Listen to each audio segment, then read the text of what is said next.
Welcome to DRM News Global.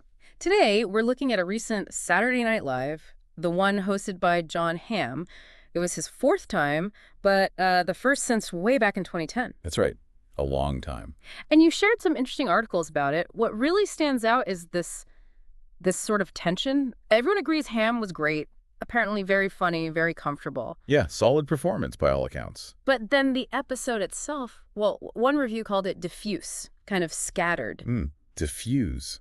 That's an interesting word for it. So let's dig into that. What made this particular SNL episode stand out, maybe not always for the right reasons? Well, first off, that gap. Nearly 15 years between hosting gigs. That's practically an eternity for SNL. Right. It automatically makes it feel like a bigger deal. Exactly. But like you said, the complication is he hasn't exactly been away. He's done, what, over a dozen cameos in that time? Yeah, which one source called a little strange. And I get that. It's like, Yeah.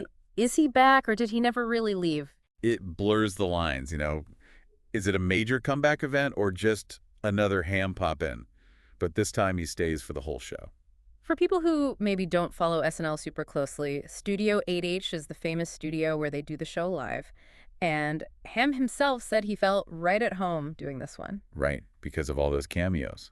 He said he knows the little secrets and tricks of the place now. Which makes sense. He clearly gets live comedy. He mentioned, you find out real quick if it's working or not with a live audience. He prefers the laughter, obviously. That comfort is huge for live TV. You need that ability to read the room to roll with things. But that's what makes the review calling the episode diffuse so interesting. He's comfortable. He's apparently doing great work. But the whole thing didn't quite add up. Yeah, the reviewer pinpointed the timing. Not within specific sketches. They said those were mostly fine, but how the whole show flowed, or didn't flow, I guess. How the many strong elements came together was the phrase. Right. It suggests the pieces were there, but the assembly was a bit off. And they gave a specific example, a sketch called the Check to Check Business News Channel. Ah, yes. I remember reading about that one. Described as vaguely politically themed, but not the usual stuff. No Trump impersonations, no big celebrity parade. More focused on everyday economics, like grocery prices, things people actually worry about day to day. Exactly. And apparently it got bigger laughs than usual for that slot, which is telling. Very telling. And the reviewer thought that could have been the cold open. Yeah. Imagine starting the show with something relatable, maybe a bit unexpected like that, instead of, well, what they did use. Which was James Austin Johnson as Trump, doing that familiar Trump interrupts format. Right, which the review felt was, less fresh, kind of playing the hits. It's always a gamble, isn't it, the cold open? Do you go with something reliable, something topical that people recognize immediately? Or do you try something maybe a bit more creative, like that business sketch might have been? Especially if, as the reviewer claims, it was getting bigger laughs. It does make you wonder about the choice there.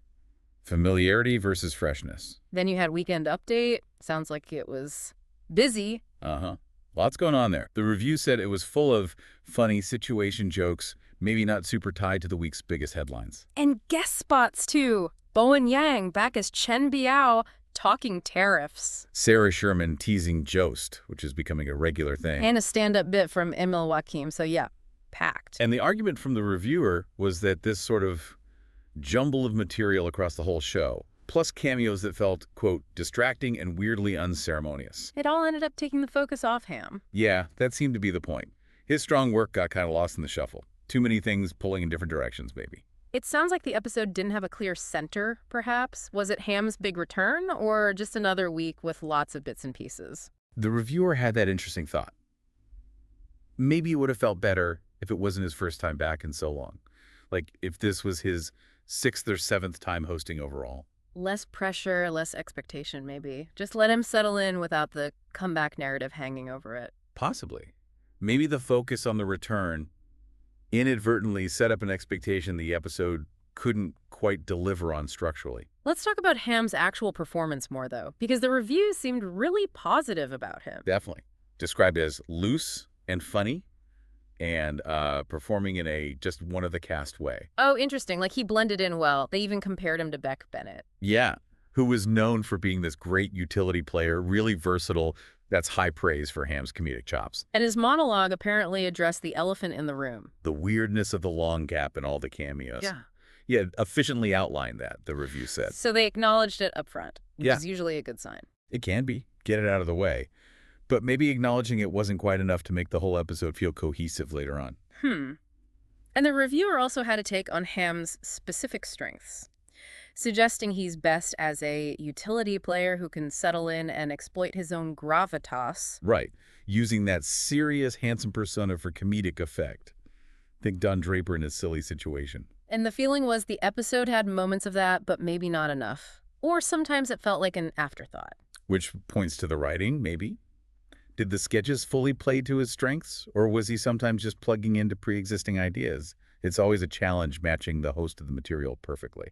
And back to the cameos for a second. His monologue joked about his own cameo history, but the actual cameos in this episode were the ones called distracting and weirdly unceremonious. Yeah, and apparently they referenced a sort of later SNL era, maybe one after Hamm's main hosting stint back in the day. So they felt a bit disconnected, not really organic to his return. That seems to be the implication.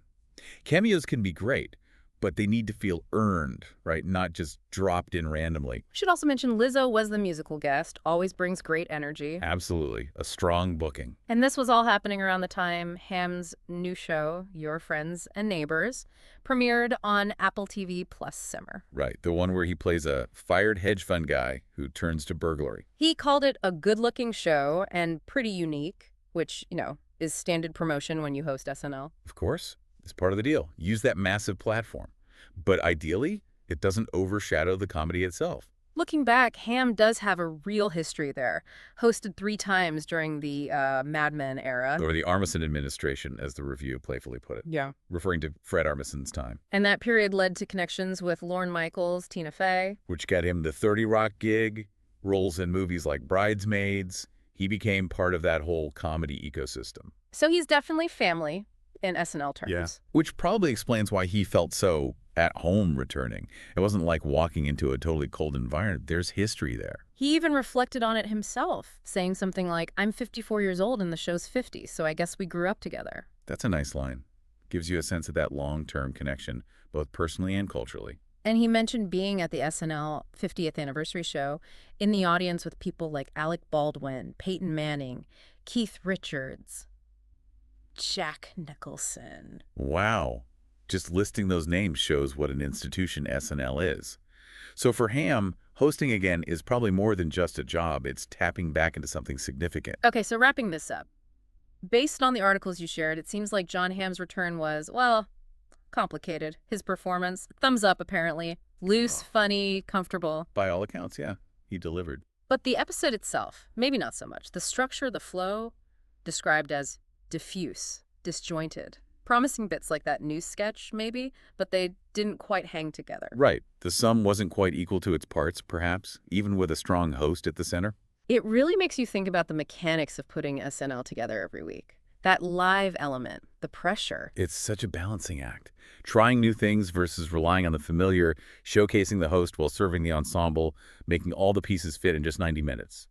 It's tough. What was the most, surprising thing for you digging into this? For me, maybe it's just that idea of how even a really talented host can get a bit lost if the show around them isn't quite clicking structurally. Yeah. Or maybe it's a reminder that sometimes the idea of an event, the big return, can create expectations that are hard for the actual execution to live up to, no matter how good the individual components are. It's like the narrative overshadowed the reality a bit.